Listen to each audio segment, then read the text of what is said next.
देखो आप लोग अन्यथा नहीं मानना, हम लोग जो हैं, हम लोग जो पूजा आदि करते हैं वो भाव की दृष्टि से तो कई बार बहुत अच्छी होती है, पर शास्त्रीय विधि की दृष्टि से वो बहुत उत्तम नहीं होती है।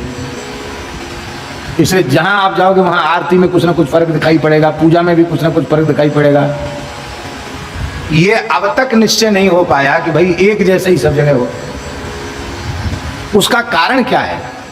उसका कारण है कि कहीं हम भाव का तो आदर करते हैं पर शास्त्र की विधि का आग्रह नहीं रखते हैं। शास्त्र की विधि का आग्रह कर रखते हुए और भाव का समादर करना, ये सोने में सुगंध जैसा है। इसके लिए बहुत आवश्यक है कि हमें पूजन की पद्धति को शास्त्र की विधि से सीखना चाहिए।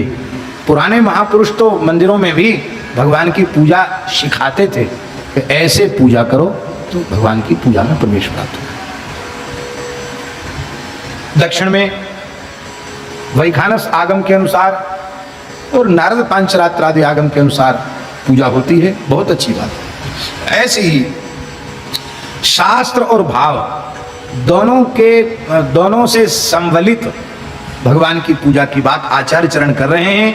सम्यक भगवान के अर्चन करने से, पूजा करने से और महाराज जी को भगवान में प्रेम जग जाता है। अब उनकी पंचोपचार पूजा, षोडशोपचार पूजा, महाराजोपचार पूजा जो आपसे बन पड़े उस प्रकार से आप पूजा करो। और महाराज जी ठाकुर जी इतने सरल हैं, इतने सरल हैं। आप अकिंचन साधु हैं, कुछ नहीं है आपके पास। एक घड़ा मंदाकिनी जी का जल बढ़िया छान कर भर लाओ और एक टोकरी भर के बढ़िया हरी हरी तुलसी पुष्प ले आओ और केवल विधि का उच्चारण करते चले जाओ और प्रत्येक उपचार के साथ तुलसी पुष्प ही अर्पित कर दो। इतने मात्र से ठाकुर जी संपूर्ण पूजा स्वीकार कर लेंगे, क्योंकि सुर साधु चाहत भाव सिंधु तोष की जल अंजलि दिए। इतनी भी आपकी सामर्थ्य नहीं, केवल जल से भगवान तृप्त हो जाएंगे है? और जल भी एक घड़ा भर के नहीं चाहिए। तुलसी दल मात्रेण जलस्य चुलुके नवा, एक चुल्लू है। विक्रीणीते स्वमात्मानं भक्तेभ्यो भक्तवत्सला। भगवान पदार्थ के प्रेमी थोड़ी है, भगवान भाव के प्रेमी है, भावग्राही जनार्दन। हमारे वृंदावन में एक महानुभाव हैं, आप उनसे परिचित हैं। यद्यपि ये घटना जब हम अपने मुंह से बताते हैं तो उनको सुनकर बहुत संकोच होता है, लेकिन क्या करें, हमारी आदत बिगड़ी हुई है। तो वो घटना हमारे गुरुदेव से जुड़ी हुई है। स्वामी फतेह कृष्ण जी को तो आप पहचानते ही हैं, रासधारी, बड़ी सुंदर रासलीला करते हैं, राष्ट्रपति पुरस्कृत हैं, गाएंगे। तो वो ठाकुर जी बनते थे उस समय की बात है। फतेह कृष्ण जी रास बिहारी स्वरूप में लीला करते, ठाकुर जी बनते थे। और एक स्वरूप वो राधा रानी बनते थे, श्री जी। और हमारे पूज्य गुरुदेव भक्तमाली जी उसमें विराजते थे गिरिराज जी में, लक्ष्मण मंदिर में। तो श्रावण में, भादों में कभी कभी महाराज जी वृंदावन आ जाते थे और पूज्य श्री गिरधारी दास जी भक्तमाली जी के पास, उनसे बहुत मित्रता थी महाराज जी। तो उनकी ही कोठरी में महाराज जी का आसन रहता था। और उस समय लीला सुदामा कुटी में नहीं होती थी, उसमें लीला होती थी सावन भादों में प्रभुदत्त ब्रह्मचारी जी की यहाँ। तो प्रभुदत्त ब्रह्मचारी जी के यहाँ महाराज जी भी लीला देखने जाते और पूज्य श्री सुदामा दास जी महाराज भी लीला देखने जाते। तो ठाकुर जी को श्रृंगार भोग धराते क्या? श्याम भोगी। श्याम भोगी जानते ना? श्याम भोगी जानते हैं महाजन जी? नहीं जानते, चलो। हमारे साधुओं का शब्द है श्याम भोगी। ये जो चना होते हैं ना, चना, उनको पानी में भिजा देते हैं, वो खिल जाते हैं, तो उनको फिर कढ़ाई में छोंक देते हैं, बघार देते हैं। उसको इधर बुंदेलखंड में तो कहीं कहीं मसूसा कहते हैं, बुंदेलखंड में मसूसा भी बोलते हैं, और हम लोग साधुओं में उसको श्याम भोगी कहते हैं। तो श्याम भोगी सुदामा कुटी में रोज बनती ही थी, तो वो अमनिया ले लेते थे। और महाराज जी गिरिराज जी से लाते थे चनोरी, वो जो चनोरी होती ना, इलायची दाने मोटे वाले, वो चनोरी महाराज जी वहाँ से लाते थे। तो चनोरी और श्याम भोगी मिलाकर रास बिहारी को भोग लगाते। गरीबी थी, कोई सामर्थ्य नहीं थी उस समय, पुरानी बात है। अब ये बात कम से कम 60 साल पुरानी बात होगी।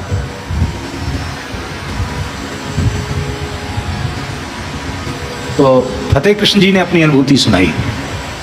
बोले हम तो ठाकुर जी बनते थे, हमारी एक स्वरूप श्री जी बनते थे, वो भी बाद में रासधारी हो गए, वो भी श्री जी बनते। बोले महाराज जी रोज वही पवाते। तो एक दिन हमारा श्रृंगारी बहुत बिगड़ गया महाराज जी पर। हे बाबा तू बढ़िया माल तो लावे नहीं, रोज यही श्याम भोगी और इन्हें चनोरियन ने ले आवे हैं। अरे कभी रबड़ी ला, कभी रसगुल्ला ला, कभी गुलाब जामुन ला, बढ़िया बढ़िया चीज भोग लगाए, साधु ईट लेके चलो आए। ठाकुर जी इस चीज का भोग नहीं लगा, मना कर दिया उसने, नहीं ये भोग नहीं लगेगा। श्रृंगारी जानते हैं ना, जो स्वरूप का श्रृंगार करते हैं। महाराज जी ने कहा कोई बात नहीं। तो स्वामी फतेह कृष्ण जी बता रहे थे कि मैंने देखा महाराज जी के नेत्र भर आए, हम तो बालक ही थे, हमको दया आ गई। ना श्रृंगारी हम तो भोग लगाएंगे और ये हमको बहुत प्रिय है। ठाकुर जी ने कहा हमको बहुत प्रिय हैं, हम तो भोग लगाएंगे।